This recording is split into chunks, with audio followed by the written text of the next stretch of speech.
Hello, so today we are doing my favorite videos that I do probably, which is the quarterly videos. This is where we look at all the books that I read in the last 3 months, in the last quarter, and I will pick my 3 top books of the quarter as well as 3 honorable mentions. We'll also look at the 3 top books of the last quarter and see if I fulfilled my goal of continuing to read from those series or those authors, and look forward into the next quarter and my goal of continuing to read my favorites. I feel like that explanation was poor, but if you have followed any of these videos, you hopefully already know the routine. Let's start actually with looking at the last quarter and seeing how I did.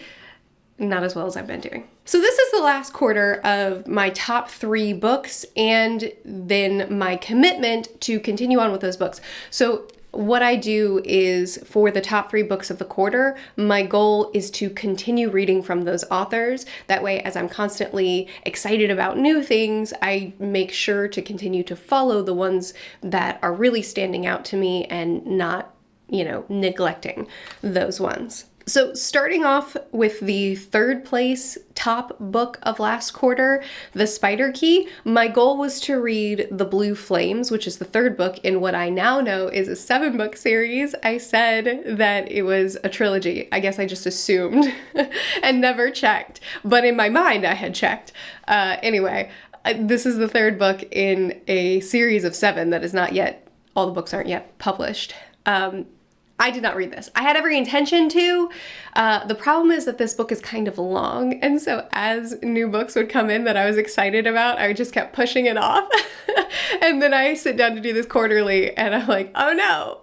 Oh no! So this is actually my first failure of this year for these quarterly videos. I've been really good about this particular goal. Not every goal that I set for myself, but this particular goal, I've done great.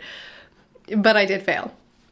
Now this is in my October TBR, so it will be read very soon. I promise not to push it off again. I will read it in October, so it's going to be read really soon, but I did fail. And then my second top book, my second favorite book of last quarter's books was The Well of Lost Plots, which is funny because that's actually my least favorite book of this series so far. I've read 4 books, that's book 3, and it was my least favorite, but it still managed to be in my favorites list. So I said I was going to read Something Rotten, which is book 4. I did, and it's probably my favorite of the series. It's probably tied with book 1, but it was a 5-star, easy 5-star, loved it so much. Then we had, oh, pitiful Murphy. Then we had Dungeon Crawler Carl as my top book of last quarter. And immediately after book 1, I went straight into book 2. So I had book 3 as my expected, this is what I promised to read. Well, I've now read 5 books. Wait a second, Gate of Feral Gods, isn't that book 4? So I had already read 3 books by the time we got to the last quarterly video. Boy. Anyway, I've now read 5 of these books, and they are great. I will say, I am pausing now because the humor in Dungeon Crawler Carl is ridiculous, insane, hilarious.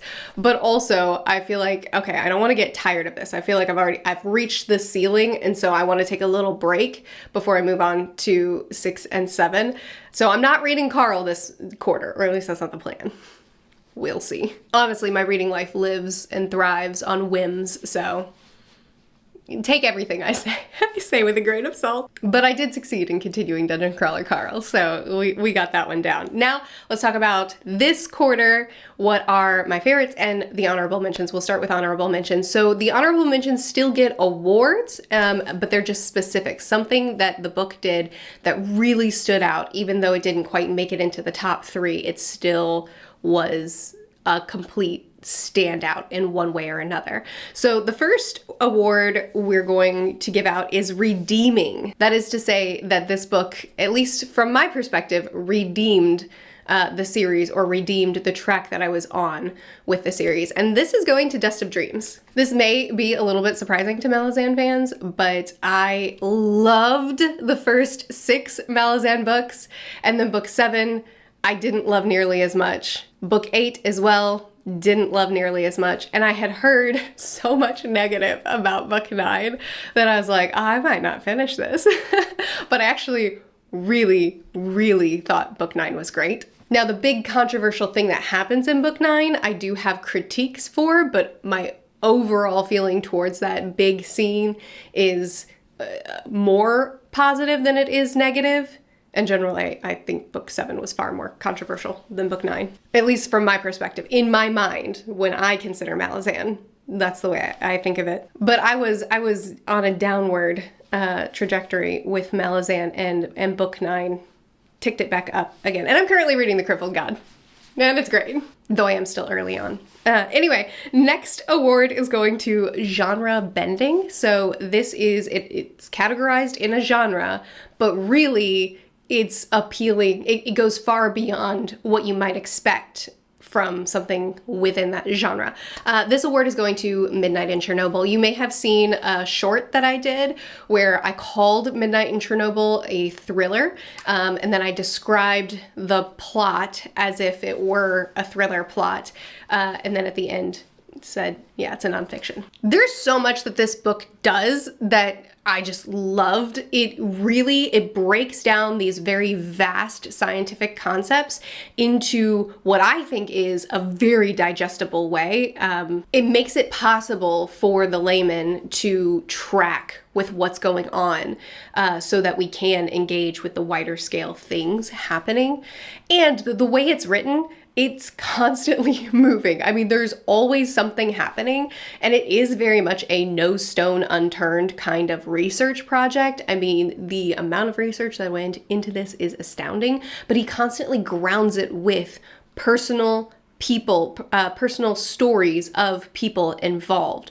So even though this is such a massive project and there's so much detail that goes into it, and it can get really dense, it's still constantly moving. It's constantly like, I was so anxious reading it. There was so much tension happening throughout it, and I was so grounded by the personal stories that were littered throughout the book. It was a good one. Next award goes to Surprisingly Emotional, and this is probably kind of an obvious one. This is going to Dungeon Crawler Carl, book 5. These books are goofy, they're crazy, they're all the time.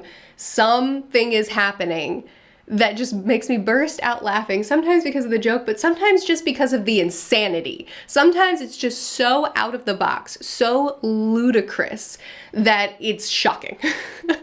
But these books do have the capacity to strong emotional scenes, and I think that that's true.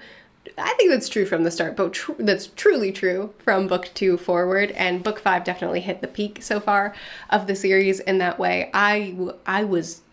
There were multiple scenes that I was very moved and needed to process through what exactly was happening, because there was so much impact to the characters. It doesn't get lost in the humor or get lost in the chaos. It isn't nothing but humor and chaos. It has that emotional grounding that makes the series more than what you might expect it to be, I think. All right, now let's get to my top 3 of the quarter. We're gonna start with third place. My third favorite book of the quarter is Something Rotten. Jasper Fforde has not left this list since I read The Air Affair. He was there, and he has stayed there even at his lowest point, which was last quarter with The Well of Lost Plots. He has stayed here. I love this series so much. It's so quick. It's so witty. It's smarter than I am. Like, the jokes don't stop firing. The play of language is so clever. The characters witty back and forth. The way that they take a concept and then twist it. It's so brilliant to me. I think probably just as a literary work, this series is shockingly brilliant. Not to overhype, but you gotta try it.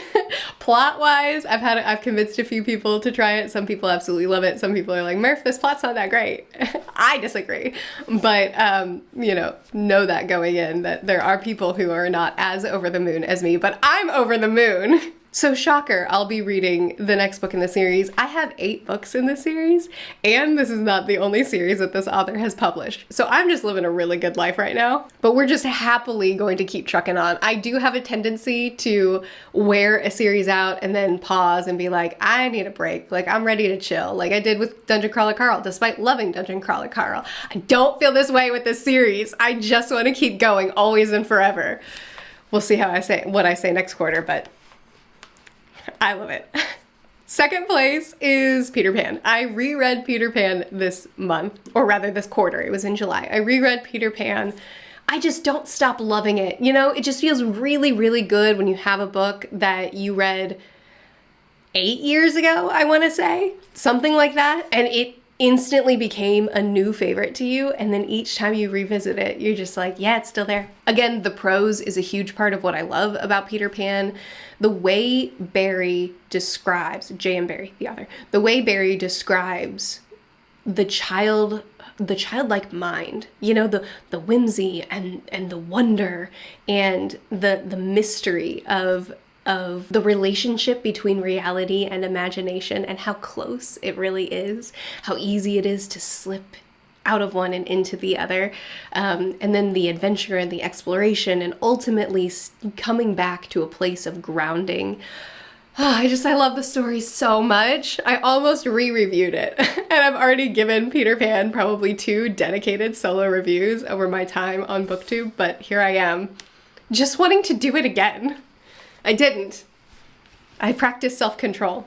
Anyway, I've read almost all of J.M. Barrie's work. I was looking through his bibliography in preparation for this video because the rule is I continue reading from the author. That's what you do with your favorites of the quarter. But I've read Peter Pan and Wendy, obviously, that's what I'm talking about right now. I've read Peter Pan and Kensington Gardens. So when Wendy grew up, an afterthought is it, according to Wiki, it says a short sequel play first staged in 1908 but not published in book form until 1957. I can't find the book form. I can't even find a public domain PDF of the book. So I don't know if this is actually true. I have found the stage play script that I can read. It's very, very short.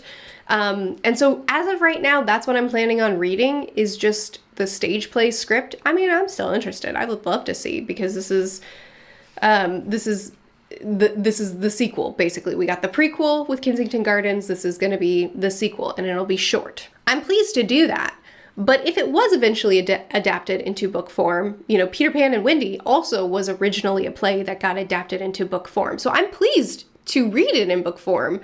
I just can't find it. So if anyone knows, if any, you know, Peter Pan lovers are out there that would like to help me, then I'm happy to do it that way. But if not, I'm going to read the stage play or the stage script, however you say that. Okay, finally, the last, my favorite book of the quarter, and this is not truly my favorite book of the quarter. I mean, I still think it's Peter Pan, because Peter Pan is just, it has all the nostalgia points to back it up, but it felt more appropriate to put this in first because it's not a reread and because it was so impactful. Anyway, the top book of the quarter, in the way that I've chosen to order things, is The Rape of Nanking. This is also a nonfiction following the events of the massacre of Nanjing. I did do a spoiler-filled video where I just reiterated a lot of the accounts within the book. I don't really know how to do a spoiler video, spoiler-free, or I don't know how to do a review for a nonfiction, so what I did was just talk about what's inside the book.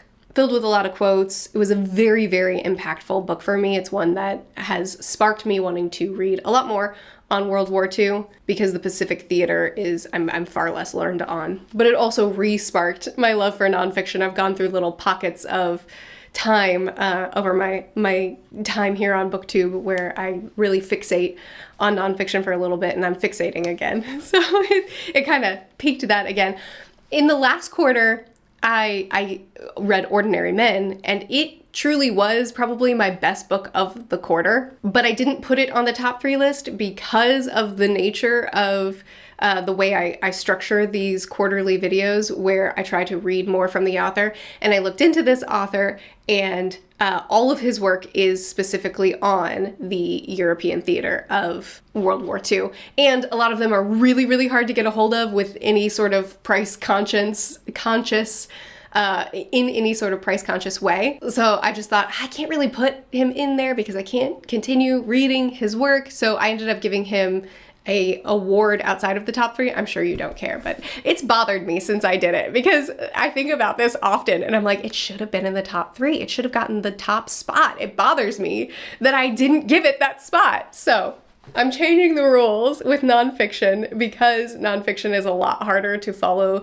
the rules that I established specifically with fiction in mind. And instead, if a nonfiction makes it into my top 3 list, the way to continue reading is I'm just gonna pick another nonfiction. It doesn't have to be by the same author and it doesn't have to be on the same topic. So it's kind of like a nonfiction asterisk for this goal that I'm doing. So continuing forward, I have a lot of nonfiction that I'm really excited to get to soon, but I will say that at least in the month of October, I know that I'm reading The Radium Girls. I was potentially going to read it in September, but the library hold has just taken a long time to get to me, so it will happen in October, so I'll put that in the list for that. So those are my quarterly favorites. Looking back at last quarter, how I did with continuing on with those, my favorites and honorable mentions of this quarter, and then looking into next quarter, some goals that I have. Hopefully you got a recommendation out of this video. Hopefully there was something that I talked about that made you excited to pick something new up.